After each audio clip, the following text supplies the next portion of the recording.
So what CARE Logistics has been able to do is keep us on track, keep us on a timeline, help us with our current state and our future state.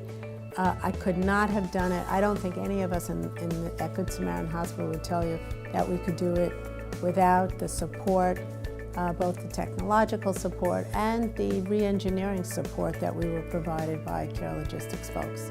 There's a lot of moving pieces involved in this, a lot of process, a lot of technology. You would be piecemealing a lot of different pieces of work together. And I don't know a hospital today that is simplistically designed that enables you to come in and fix something of this magnitude by yourself.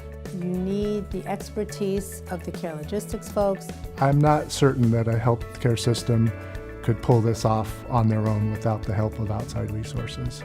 And I think that's when they hit the brick wall and they weren't seeing the results, that they reached out to CARE Logistics and said, hey, we've tried everything and we need your help. And I think at some point every hospital gets to a place where you have to ask for help, and that's what CARE Logistics is. I don't think anybody could do it themselves as far as solving the problems. It did take working with a very innovative company to develop processes in place and operating procedures.